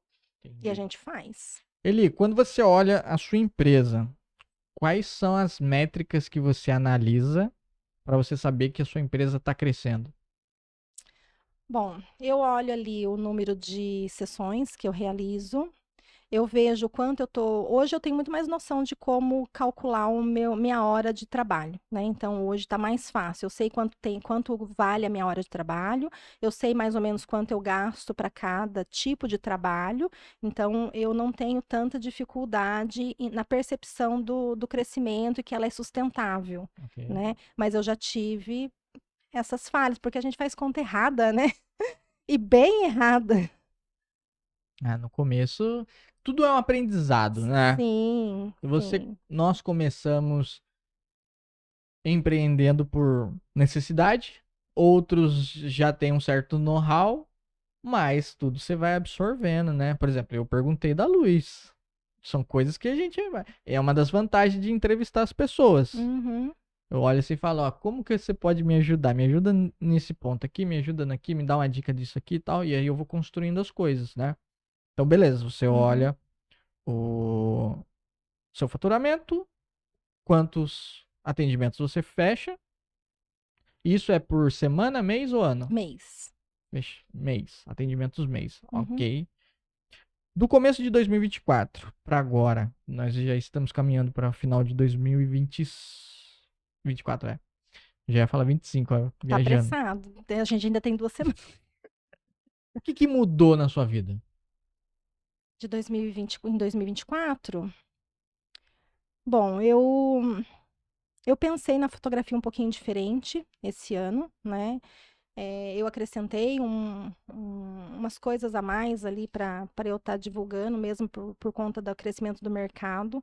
Então, eu acho que para 2025 eu posso alavancar algumas coisas, mas eu tenho um pouco de receio de não dar conta, né? Porque Eu não tenho ninguém para me ajudar na minha empresa. A minha empresa sou eu e eu mesma, né? Agora eu estou colocando a minha filha para me ajudar em algumas coisas, mas ela está prestes já a fazer faculdade, então eu sei que isso vai ser uma coisa assim, uma pinceladinha. Então eu vou ter que terceirizar algumas coisas para que eu possa dar conta. Então eu acho que isso é uma mudança em mim, porque nem tudo eu tenho facilidade de delegar, né?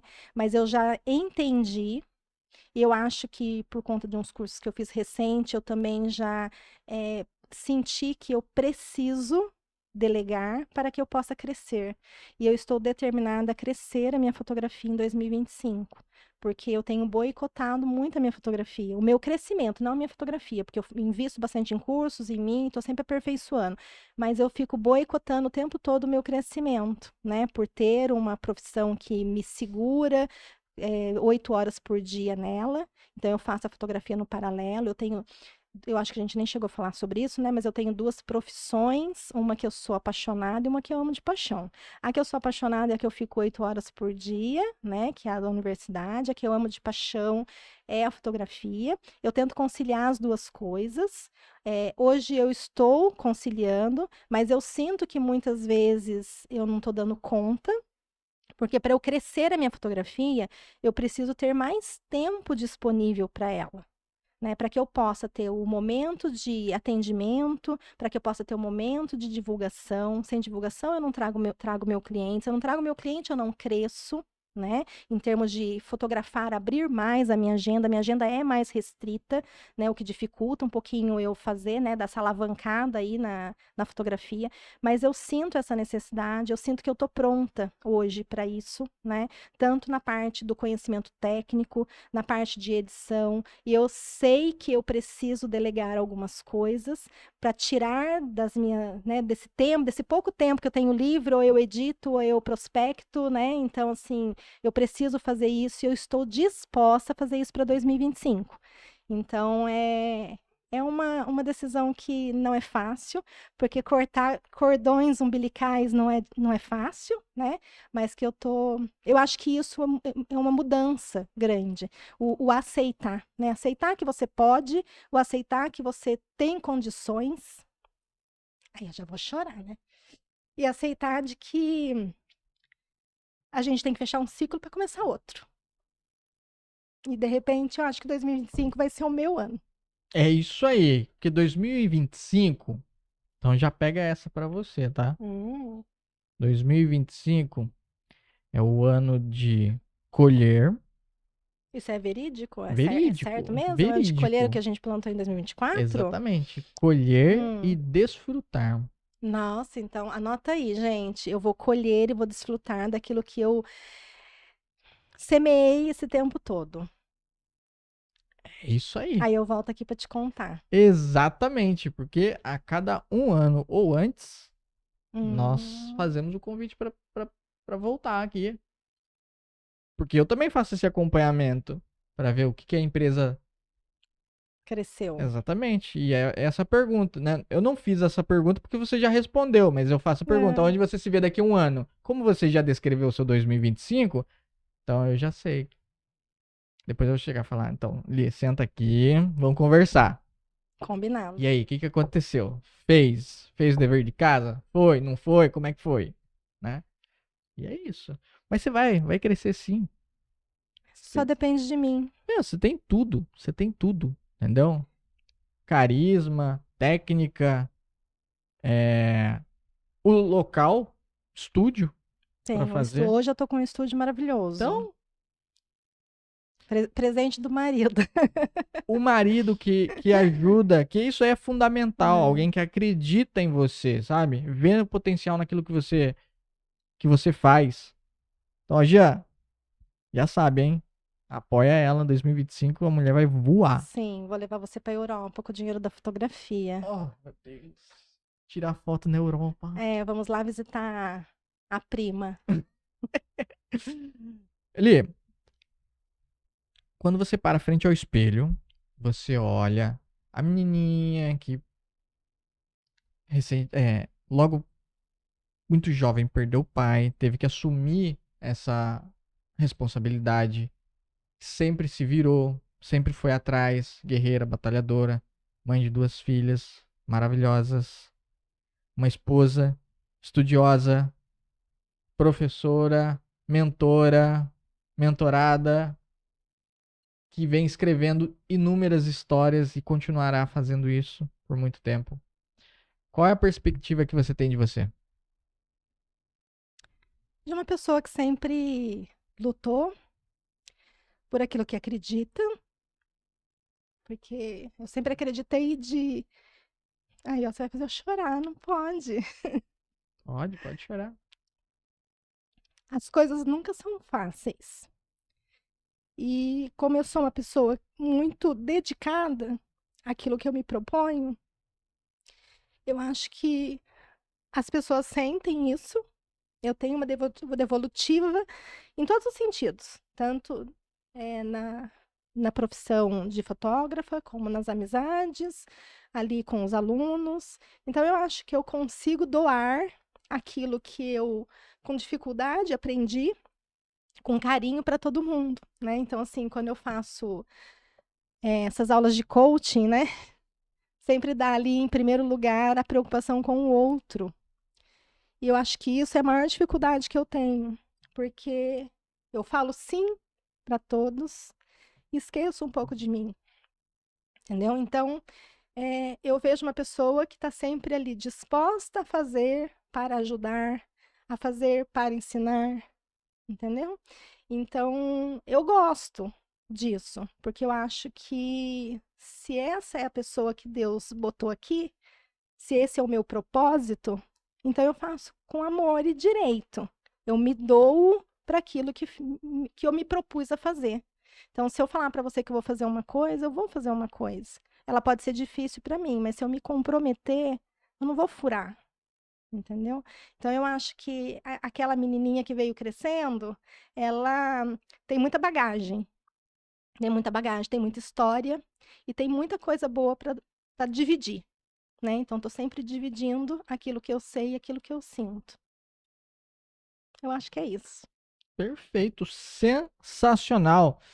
Uma mensagem que você queira deixar para quem está assistindo, vai assistir, ouvir esse podcast.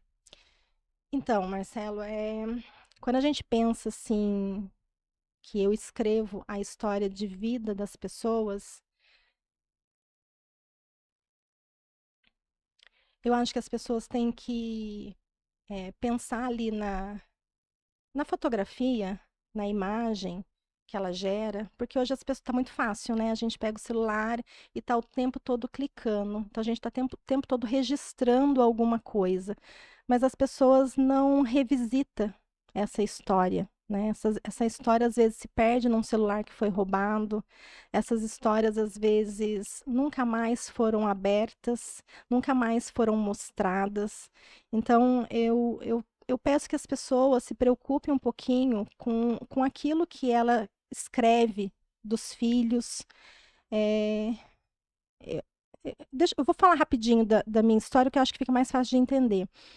Eu que trabalho com fotografia, eu não tenho muitas fotos da minha infância. Eu não tenho uma foto da minha mãe grávida. Então, se eu já falar assim, você foi adotada, eu vou acreditar. Eu tenho foto dela grávida do meu irmão, mas não minha. Então, assim, até os 12 anos, eu tenho pouquíssimo, um álbum com pouquíssimas recordação, pouquíssima história, memória da minha história de infância. Por que que eu estou mencionando isso? Porque na primeiro ali da barriga da mãe, até mais ou menos 5, 6 anos de vida da criança, a criança ela não tem uma memória que fica. A memória dela é construída. Ela é construída através daquilo que ela vê com frequência e aquilo que ela conta, né? Que as pessoas contam para ela regularmente. Então, ela cria uma memória construída. Então, quando a gente não tira foto dessa criança, não precisa ser com um profissional.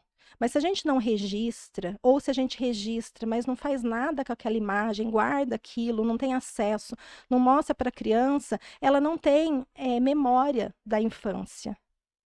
Ela não guarda isso, né? Então, assim, eu tenho coisas que eu sei né, que minha mãe sempre falou para mim, mas eu não tenho nenhuma foto para mostrar. Então eu criei uma imagem na minha cabeça. Se essa imagem é real, eu não sei, né? Então assim, eu comecei a andar com 11 meses. No meu aniversário de 1 ano, eu sou uma das netas mais velhas. No meu aniversário de 1 ano, todo mundo veio de Alfenas para cá, para Pinda. Eu morava em Pinda nessa época. E eu tropecei na perna da minha tia num corredor da minha casa. Desloquei a rótula. Então, fiquei com gesso na perna no meu aniversário de 1 aninho.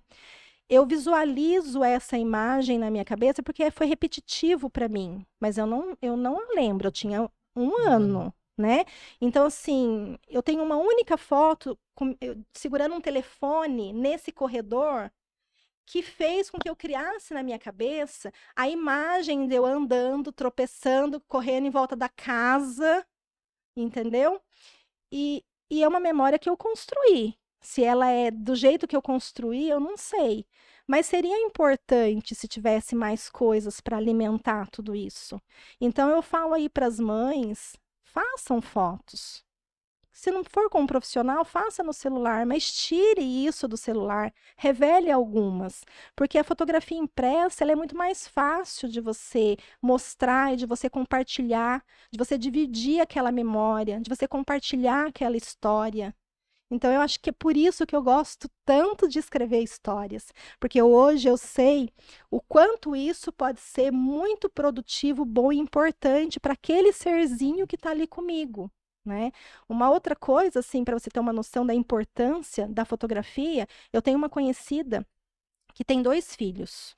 Então, quando ela ficou grávida do primeiro filho, ela teve o primeiro filho, quando ela ficou grávida do segundo filho, o primeiro estava naquela fase da adolescência, da rebeldia, e ela tinha ficado doente, então ela estava depressiva, na depressão ela acabou engravidando da segunda filha, e aí nesse momento ela deu muita atenção para essa menina, e o menino que precisava de atenção ficou desamparado, então ele se sentiu não amado, ele ficou rebelde, e aí ele foi para uma terapia. Sabe o que a terapeuta pediu para a família levar? Fotos da infância. Porque através ali daquelas fotos do abraço, do sorriso, da preocupação da mãe em fazer uma festinha, das fotos que a mãe levou ali dele brincando com os amiguinhos, dela junto abraçando, a psicóloga conseguiu resgatar o sentimento de que você não é, que ele achava que ele não era amado mais, que ele nunca pertenceu àquele local. E ela resgatou isso de sentimento através das imagens, através da fotografia. E se não tivesse essas fotografias? Será que ele teria o mesmo sucesso no tratamento? Porque sim, ele percebeu que ele foi amado.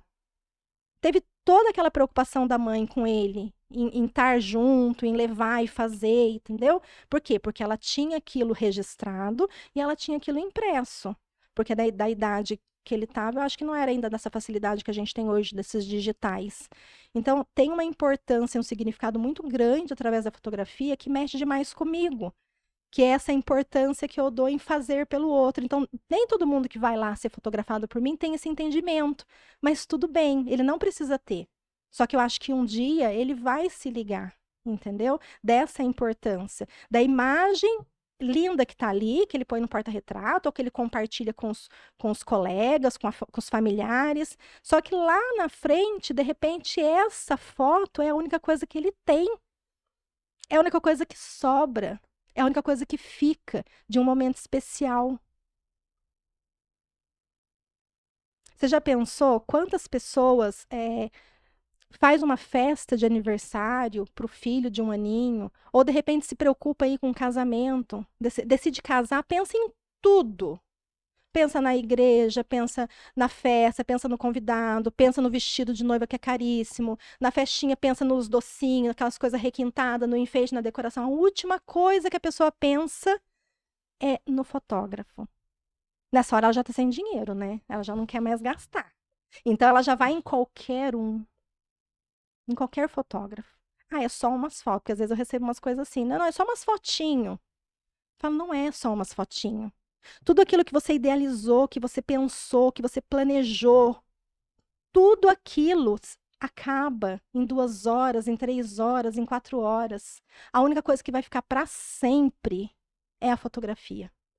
Ela vai te dar a oportunidade de reviver aquilo que você um dia pensou. Nossa, olha, filho, a sua festinha de 1 ano foi de um tema que você gostava muito, porque depois, lá, 5, 6 anos, ele já nem quer mais saber do, sei lá, do Big, sei lá, com Bita, sei lá como é que fala, ou do Patati Patatá, que foi minhas filhas, nem sonha mais com Patati Patatá. Mas naquele momento é o que elas gostavam. E aí você escolhe o tema que a criança mais assiste um desenho e gosta. Você pensa nos detalhes, nas pessoas que estão lá. As músicas não tem jeito de colocar na foto, né? Mas tudo aquilo que você pensou tá ali. Aí você fala, nossa, olha, tá vendo? Fiz isso aqui pra você, olha que bonitinho.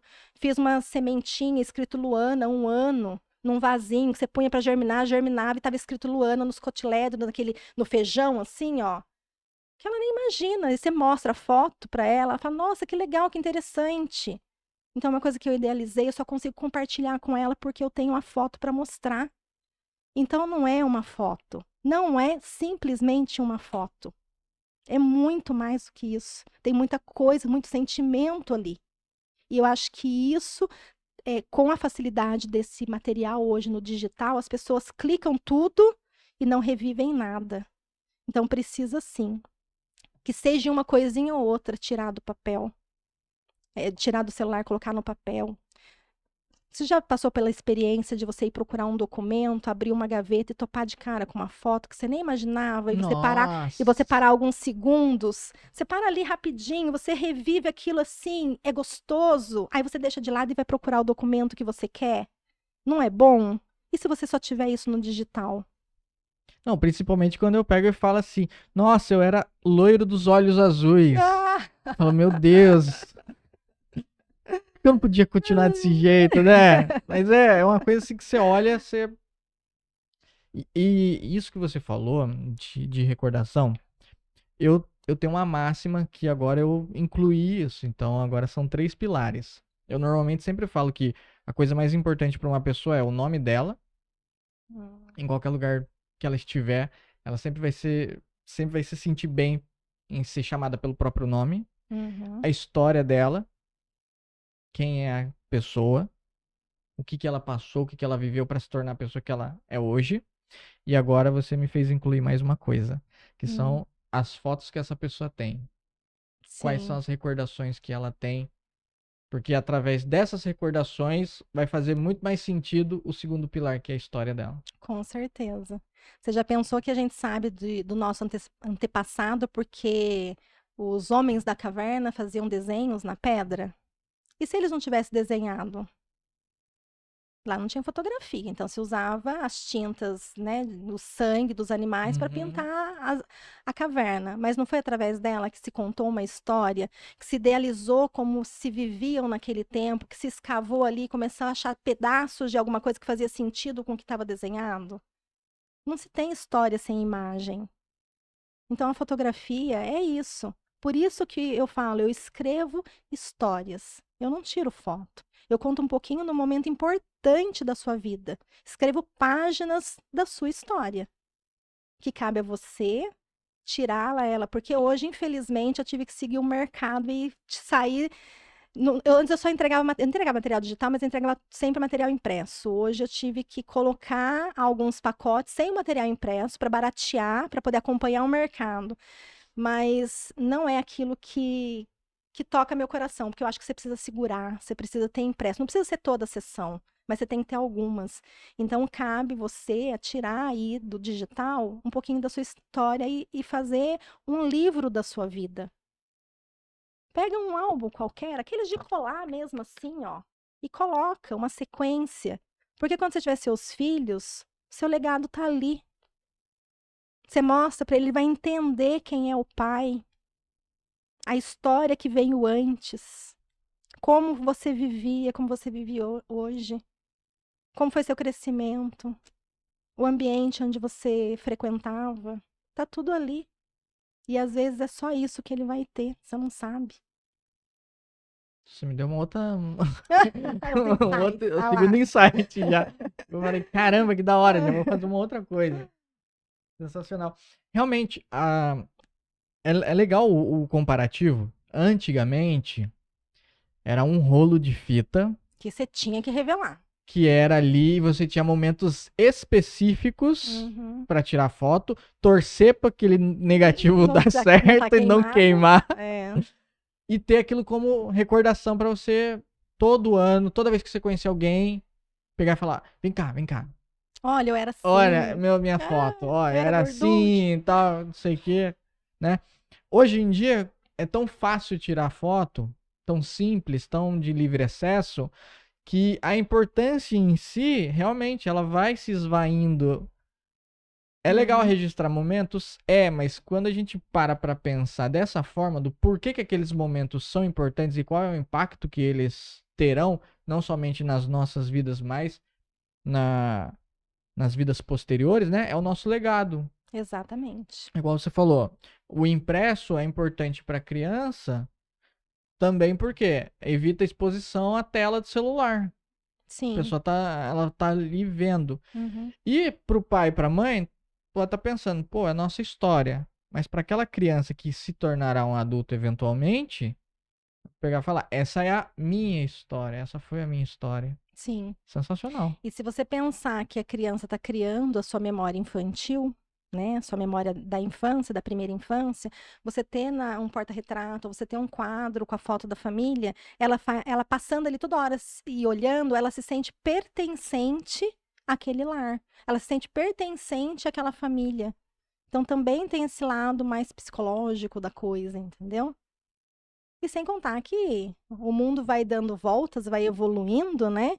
E aí quem vem lá, né, depois, bem depois da gente, também pode entender como eram as coisas antes. Não precisa ser só nossos parentes de sangue, né, para entender ali como foi a família. Mas quando a gente olha, eu tenho muita foto de Taubaté antiga, então quando você olha a cidade, quando você olha os crescimentos, os desenvolvimentos, você entende até por que que nossas ruas são tão estreitas, né? Então, assim, a história de vida da nossa sociedade também tá ali, das pessoas que convivem com a gente, entender como era. Então, assim, não dá para falar que é uma simples foto, entendeu? Porque eu não faço simples foto. Eu conto histórias muito importantes para as pessoas. E isso é aquela parte que eu faço hoje, que eu sei que é para o outro. Então, quando eu falo que a fotografia ela pode mudar vidas. Se você pensar numa sessão feminina, onde a pessoa não está se sentindo bem, ela não está se sentindo bonita, e ela vem e passa uma tarde ali, faz umas fotos, a autoestima dela muda. Se a autoestima dela muda, ela fica mais feliz. Se ela fica mais feliz, ela vai tratar as pessoas que convivem com ela de uma maneira diferente. Porque quando você está se sentindo inferiorizada, feia, porque a gente se sente, ai, tô gorda, tô inchada, você se retrai, você, de repente, num grupo de pessoas, você nem fala para você não ser chamada atenção. Agora, se você tá se sentindo bem, feliz, bonita, se amando, e uma fotografia pode fazer isso por você, você tem uma outra forma de tratar as pessoas, o seu convívio com as pessoas mudam. Você fica mais feliz, você dá um bom dia sorrindo, você recebe um bom dia sorrindo. E se você não está se sentindo assim, você mal fala um bom dia. Então, a fotografia tem poder de mudar as pessoas, de resgatar pessoas. Que é o caso que eu te falei do menino, uma pessoa que de repente não está se sentindo bem, faz uma foto para melhorar a autoestima. Então, tem um poder muito grande. Não dá para falar que é uma simples foto. É muita coisa envolvida numa imagem. Então, você também procurar um profissional que saiba fazer uma boa foto também te ajuda. Porque se eu iluminar você errado, você não vai ficar bem. Você vai ficar de um jeito que você não vai gostar. Vai ficar Aí mais nunca mais você vai depressivo. querer fazer foto. Então, assim, as técnicas, né? O você procurar um profissional que faça isso para você bem, vai te trazer esse resultado. Mas independente de ser uma fotografia feita por um profissional, que seja você tirar uma foto, né? Que é as fotos espontâneas que a gente faz em casa do celular. Não Uhum. deixe no celular. Você pode perder toda a sua história. Eu tenho pessoas perto, próximas de mim, que o celular foi roubado e a foto da infância da menina estava ali, da criança. E não tem. A importância de ter um backup das coisas, né? É, Bom, eu agradeço primeiramente a Deus por ter colocado uma pessoa sensacional depois de quase 8 anos ali, a gente se reencontrar. Foi um prazer enorme conhecer a sua história, saber a importância da sua profissão e do que você entrega para as pessoas, né? Porque Na hora que você sentou aqui, eu tava com uma visão. E agora a mente, assim, fervendo, sabe? Eu tenho uma outra visão muito mais importante do que é a fotografia, de coisas que a gente produz aqui também. Vou dar mais valor a isso. Eu agradeço a Hilary, que brilhantemente nos ajudou aqui atrás. Agradeço a Sabrina, que tá aqui no backstage aqui. Agradeço a você que nos acompanhou até o final dessa live. Não se esqueçam de curtir, comentar, compartilhar, se inscrever. Para você que está no YouTube, ativa o sininho de notificações. Sempre que trouxermos alguém gabaritado aqui, você receberá conteúdo relevante, poderá fazer networking. E é claro, né? Mamães, papais, vocês que estão aí gerando uma nova vida e querem registrar esse momento, agora vocês entendem ainda mais a importância disso. Fala com a Eli aqui. A agenda dela vocês já sabem que é apertada, então, né, corre. Com certeza, será um prazer escrever a sua história. Gente, um beijo no coração, fiquem com Deus e até a próxima.